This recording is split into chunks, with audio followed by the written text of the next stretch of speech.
Hey, welcome back to my channel. My name is Debbie. I am the She in Sheality TV, and today I want to talk about Married at First Sight Couples Retreat.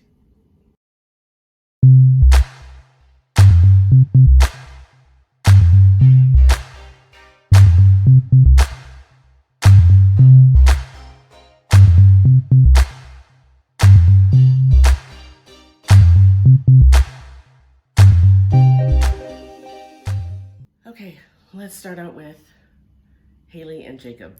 Okay, so the couples go on a retreat that's 3 hours outside of Atlanta. Each couple is going together, except for Haley and Jacob, of course. Jacob gets there first, and like of all the couples, of everyone who's going, Jacob gets there first, and he's pretty much looking for something to do, and he decides to eat.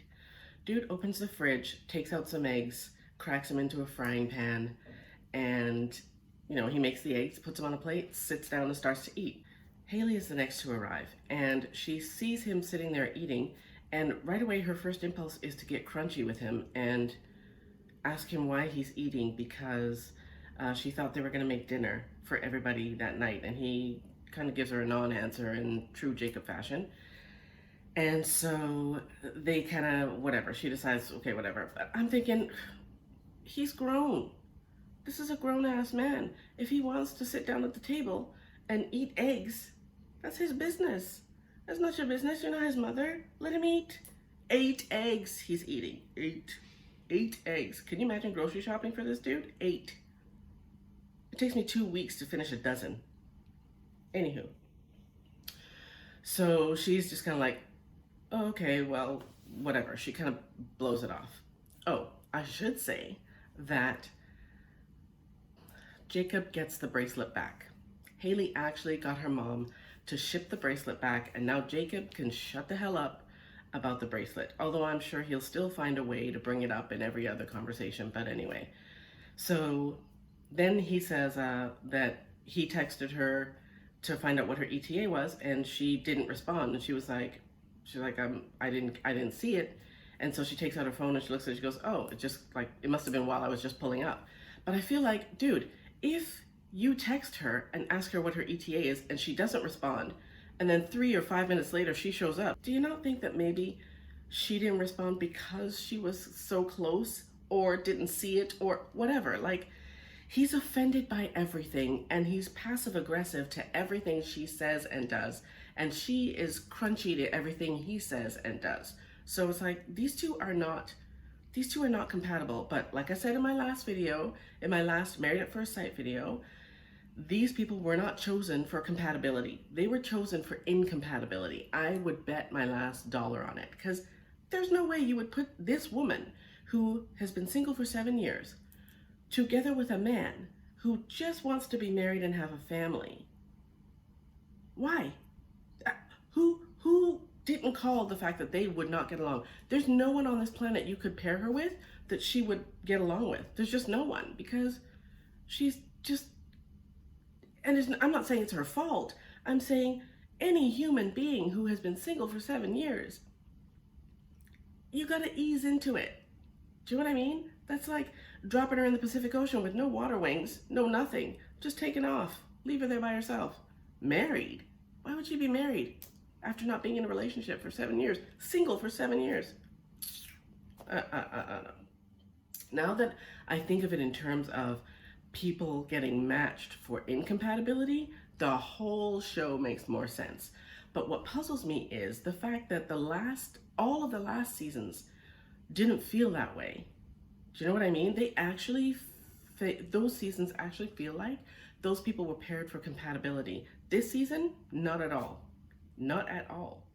Let's talk about Clara and Ryan. So at the retreat, Clara and Ryan, there's really not much to talk about with Clara and Ryan. Like, again, incompatibility. Ryan has never said I love you to anyone, and Clara is a big ball of touchy-feely. So, I don't know.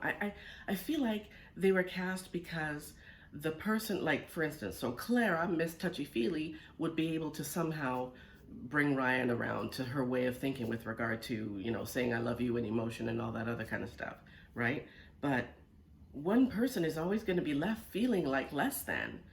in these matchings. Like, it doesn't make sense. Anyways, in this episode at the retreat, Clara and Ryan have to write a thank you letter to each other, right? Write a thank you letter to each other. And so Ryan writes a thank you letter to Clara, thank you for helping me, become the man that I want, blah, blah, blah, whatever. I'm paraphrasing. And Clara writes him the same kind of letter. His letter makes her cry, but at this point, I feel like Clara is looking for any glimmer of emotion from Ryan, because let's not forget, they still haven't had sex. She's doing for him, but he's not reciprocating. So they haven't had traditional intercourse. And she, as she said before, is sexually frustrated. I should go back for a second and tell you that Haley and Jacob did the exact same thing. They wrote paragraphs describing each other's best qualities, and I thought they would be making headway there. But later on, Jacob just ups and leaves. Like when the retreat is over, Jacob leaves and doesn't say anything to anyone. So whatever. Anyways, back to Clara and Ryan. So yeah, they do their thing. They write the thank you letters, and Clara's all emotional, and they hug. And yeah, they're pretty dry, guys. Like, a breakthrough would be Ryan feeling like, at the very least, like, dude, if you were dating this woman, you would have already had sex with her. How are you married to her for 6 weeks and you haven't had sex with her, right? There's another piece of me that feels like these people would not choose each other to date. Like, they would go on one date and that would be it. Sorry, I gotta have my coffee. They would go on one date. They wouldn't choose each other to get into a relationship with, let alone date long term. So yeah, Jacob and Haley, they would not date long term. They'd go on one date with each other and that would be it. Ryan and Clara, same thing. They'd go on one date with each other and that would be it. Paige and he who shall not be named, there's no way that they would be dating. Like he said, he who shall not be named said, she's not the kind of woman I would walk up to in church and start talking to. Well, I guess church is his social thing. So he wouldn't pick her out of a crowd. So why did they get paired, right? I don't care what anybody says. You have to, on some level, be physically attracted to the person that you're with, dating, married to, engaged to, whatever. You have to be somehow physically attracted to that person. Do you know what I mean? Let's talk about Vincent and Brianna. Vincent and Brianna are the one couple that I thought, you know what, they were actually a good match. But Vincent, in the last episode, Vincent didn't want to go dancing. Like, he felt all uncomfortable dancing and he got all crunchy with Brianna. He's moody. He's really moody. I don't know how she does it, but moody men, no thank you. No thanks.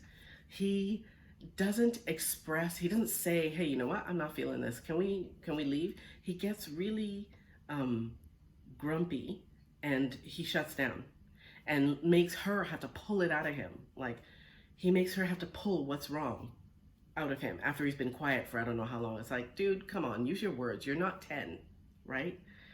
So this time, seeing how he didn't want to go dancing indoors the last time, Brianna supposedly, and I feel like this is production, this is not her arranging this, arranged for them to go horseback riding. Needless to say, Vincent doesn't want to go horseback riding because he's afraid of horses. And no shade on the hate for horses, because I love horses from a distance.